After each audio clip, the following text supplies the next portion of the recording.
साथियों, अभी कुछ दिन पहले 5 विधानसभा के चुनाव हुए थे 5 राज्यों के। और देखिए, वो विधानसभा के चुनाव थे, लेकिन ये वर्तमान जो सरकार है, खास करके प्रधानमंत्री महोदय हैं, वो हर चुनाव को एक अलग तरीके से लेते हैं। उसको अपनी मतलब आन बान शान का उसको विषय बना लेते हैं, अपने नाक का सवाल बना लेते। गलत बात है ये। वो राज्यों का मामला है। राज्यों में ठीक है, आप अपना प्रचार करिए, बल्कि आपको तो जाने की जरूरत होनी नहीं चाहिए। प्रधानमंत्री का काम नहीं है राज्यों में जाकर के। प्रधानमंत्री पूरे चुनाव के दौरान 1 बार चले गए, 2 बार चले गए, यही होता है। मगर ये वहाँ के जो लोकल नेता हैं, उनसे ज़्यादा चुनाव तो प्रधानमंत्री महोदय ने किया है।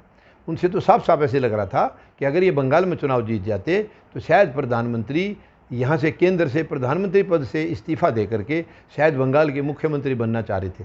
ऐसा लग रहा था, इनके प्रचार से ऐसा लग रहा था कम से कम। और वो ये बात किसी हद तक शायद ठीक भी थी, क्योंकि शायद ये केंद्र में प्रधानमंत्री के पद पर दुखी हो चुके हैं। सरकारों ने किसानों ने इनको इनकी औकात दिखा दी है। ये किसानों का कुछ बिगाड़ नहीं सकते हैं। किसानों की कोई फाइल इनकी अलमारी में है नहीं, और ये ईडी के छापे लगवा नहीं सकते हैं। बहाने तो बनाए हैं इन्होंने कई बार, खालिस्तानी बताया इनको, कुछ बहुत कुछ बताया, मगर कुछ नहीं बिगाड़ सकते। ये उनका बिगाड़ सकते हैं जिनकी फाइलें इनकी अलमारी में बंद हैं, उनका बिगाड़ सकते हैं ये। और वो हैं सारे भ्रष्ट नेता। आज तक जिसने भी शासन किया इस देश पर, उनमें से ज़्यादातर नेता भ्रष्ट हैं। तो ये प्रचार इतना, प्रधानमंत्री स्टेट के चुनाव में, राज्य के चुनाव में, यानी प्रदेश के चुनाव में इतना हिस्सा लेना, ये सचमुच शर्म की बात है। एक प्रधानमंत्री की गरिमा नहीं है ये। और सब कह रहे हैं इनको कोई फ़र्क ही नहीं पड़ता है। एक्चुअली देखिए, फ़र्क उसको पड़ता है जिसको अपनी इज्जत की चिंता होगी, जिसको अपनी इज्जत का खुद को चिंता होगी, उसको फ़र्क पड़ेगा। प्रधानमंत्री का एक पद है, वो गौरव का पद है, उसकी गरिमा को रखना चाहिए। ये प्रधानमंत्री का काम नहीं। हर तीसरे दिन वहाँ के लोकल नेताओं से पहले जाके खड़े हो जाते थे। ये क्या है? ये अपनी गरिमा को खुद गिरा रहे हैं। तो दूसरा कोई गिराएगा तो फिर क्या दिक्कत है? ये खुद नहीं समझ रहे कि प्रधानमंत्री के पद की गरिमा क्या होती है। ना प्रधानमंत्री पद के मुताबिक ये बातें करते हैं, ना उनके मुताबिक एक्शन लेते हैं। कहीं भी इनके काम में ऐसा नजर ही नहीं आ रहा कि ये देश के प्रधानमंत्री हैं। हालांकि ये प्रधानमंत्री तो है ही नहीं, ये खुद ही बोलते हैं चौकीदार हैं ये। इन्होंने शुरू में आते ही बता दिया था चौकीदार है। तो हमने तो ये सोचा था कि भाई देश की जो रखवाली है ये एक चौकीदार की हैसियत से करेंगे, डंडा लेके, लठ लेके खड़े हो जाएंगे, क्योंकि ये बोलते थे ना खाऊंगा ना खाने दूंगा।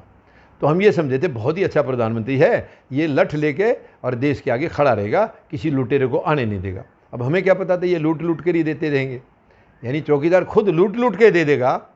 तो ये चौकीदार किसके थे? कॉरपोरेट हाउसेज के। खुद इन्होंने बताया, हमने इनको चौकीदार नहीं बोला है, इन्होंने खुद बताया था मैं चौकीदार हूँ। हम समझ नहीं पाए थे, बाद में पता लगा ये उन कॉरपोरेट हाउसेज के चौकीदार हैं। तो जब चौकीदार ही हैं, प्रधानमंत्री ये हैं ही नहीं, अपने आप को मानते ही नहीं, तो इसलिए फिर स्टेटों में घूमना कोई, मेरे ख्याल से कोई बुराई भी नहीं है। चौकीदार तो कहीं भी घूम सकता है। तो अब यह है कि ये जो बंगाल का जो चुनाव है वो इनकी नाक का सवाल था, और उसने औकात दिखा दी है। ममता बनर्जी को भी मैं धन्यवाद देना चाहूँगा, बधाई देना चाहूँगा कि उन्होंने इनका सही इलाज किया है, बहुत बढ़िया इलाज किया है। ये इतना अंडर एस्टिमेट कर रहे थे। इकलौती महिला मुख्यमंत्री हैं ममता बनर्जी, आज इकलौती पूरे देश में। तो उन्होंने इनका बहुत बढ़िया इलाज किया है। बहुत, हमें इस इलाज से खुशी हुई है। इसका यही इलाज होना चाहिए था, ये डिजर्व करते थे। और हमें तो मालूम था, कि इनका यही इलाज होगा, लेकिन इनको खुद को मालूम नहीं था कि तुम्हारा ऐसा इलाज होने जा रहा है, क्योंकि ये लोग अहंकारी हैं। घमंडी आदमी को कभी पता नहीं होता है।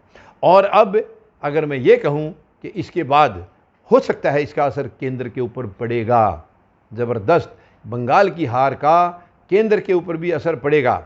हो सकता है इनकी सरकार कल को जाने के भी आसार बन जाएं, क्योंकि 5 राज्यों में और चुनाव आ रहे हैं, वहाँ भी इनके साथ यही होना है।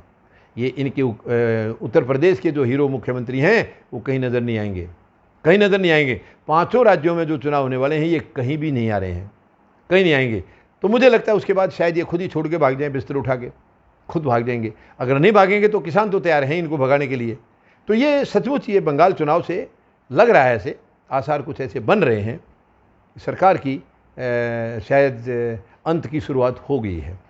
सरकार के अंत की शुरुआत हो गई है, और 5 राज्यों में इनकी पूरी तरह से औकात दिख जाएगी। वैसे मुझे कई बार ऐसा भी लग रहा है कि ये 5 राज्यों के जो चुनाव होंगे, शायद उससे पहले भी ये सरकार गिर सकती है, पहले भी गिर सकती है। क्योंकि कल के बाद किसान भी अपनी रणनीति को बहुत गंभीर करेंगे। हमारी किसानों से बात होती रहती है, हम मिलते रहते हैं। हम किसानों के आंदोलन में बराबर, फौजी जनता पार्टी लगातार हिस्सा ले रही है। तो हम अपना दुख सुख उनके साथ साझा करते हैं। तो ये बहुत पीड़ा की बात है, जो किसानों को दर्द दिया है वो सरकार कभी बचेगी नहीं। उसको इस दर्द का कई गुना दर्द खुद झेलना पड़ेगा। तो साथियों, मुझे पूरा भरोसा है कि ये जो अब हो रहा है, ये जो घटनाक्रम चल रहा है, ये सरकार को लेके बैठेगा, डेफिनेट लेके बैठेगा। सरकार का इससे खात्मा होगा। धन्यवाद। जय जवान, जय किसान, जय हिंद।